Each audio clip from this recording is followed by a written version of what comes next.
So one of the tips that I would share, right, and I think this is one of the things that I forgot to mention on the tips of thrifting. So when you pick an item that you know it's really one of a kind, I would suggest that if it has sorry guys, if it has stains on it, try to see if you can work around those stains, if you can remove them at home. So what I usually go for is garments that are white, or that that I can see that it would be very easy for me to remove the stains. I'll give you an example. So one of the items that I got, right, it's a gown. So this gown, okay, it's got like your red stains here. You see, I don't know if you see it. Yay. Yeah, your red stains there. So I'm thinking, okay, let me just, because of the pricing, let me just see if I can work around it. And if all fails, then I can always call my mom and ask for advice. Or I could use, what do you call it? Handy Andy, because it's got an ammonia. And then if it fails, then well, it fails, you know. And then the second item, the second tip that I would share is to wash your clothes. Always wash your clothes, or steam them rather, before you, especially if you ship them to a client, you know, always wash them, guys, because some of these items were stacked on top of each other, although some of them are new. But I think it's better to get rid of that little thrifty stench, which irritates me personally. So I always wash my garments. And then and for those that need dry cleaning, I would suggest that you steam them. Invest in a steamer, not that I have one, but I use an iron because it has that option of steaming. But be very careful with that. And then let me see. Oh, and then if you're gonna get them ready for a photo shoot, right? I would also suggest that you iron your garments, because if they're all wrinkled up, some people won't be able to see how exactly they look, if that makes sense, you know. And then with somebody who has a really good eye, they can see that, okay, this item I can work with it, and it looks like this and it's like that, and if I wear it, it's gonna look like this and so forth. But some people don't have that ability, so it's better to make it easy for them by ironing your items when you take photos. Okay, so the number 4 is style it when modeling.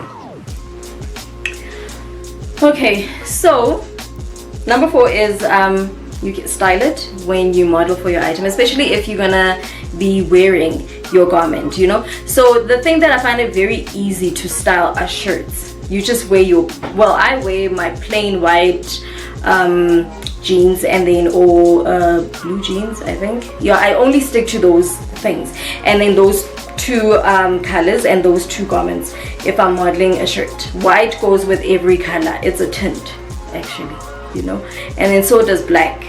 But then in winter, then I would wear my jumpsuit, my white jumpsuit, in order to put more emphasis on the jacket that I'm wearing. So style it, and if you see a beauty in a garment that no other person would actually see, rather showcase how you could style it. It does help.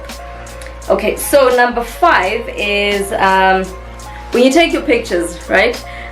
Especially if you have somebody who's going to take your pictures for you, that you don't have, like, you don't do self-portraits, I would suggest that you ask that person to play around with angles, you know, different angles, taking the pictures from different angles, and just explore with that. You know, you never know which pictures would actually come out great. But yeah, and then in that case, you could use those ones as your promo on Instagram or Facebook or wherever, or even on your online store. And one of the things that I've done is that I take pictures of the same garment behind a white background.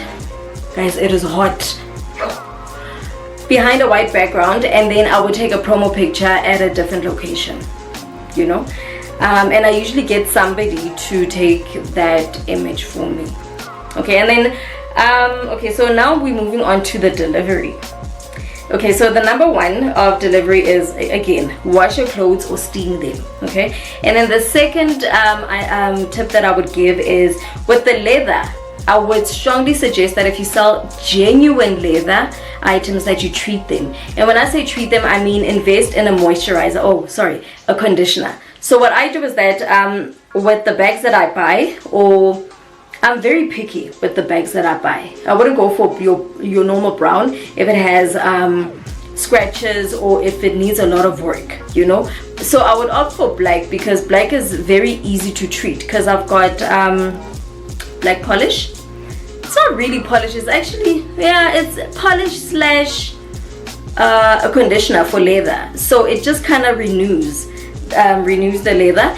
And then another thing is that if the item needs dry cleaning, especially the leather or the suede, I would suggest that you put in a note for your client. And I think it's also very best to also note it under your description that this item or this garment will need dry cleaning, so that when they get it, they don't get any surprise that, ooh, I'm gonna have to wear this or whatever. No, take it to the dry cleaners so that they can dry clean it and then you can wear it, you know. And then another thing, iron your clothes. They are gonna get creased by the time they get to a client, but at least iron them, you know. Put in a little bit of effort. So yeah, so that actually sums up the 8 tips that I have for getting your garments ready for a photo shoot for your online store, as well as for delivery for your clients. And then if you have any questions whatsoever, you know what to do, you know. So please share this with anybody that may be interested. And then in the part 2, I'll just be sharing with you guys what I got. And some of the items will be on sale and some of them won't, because I'm working on a project, but I will let you guys know in due time. So thank you so much for watching. Bye.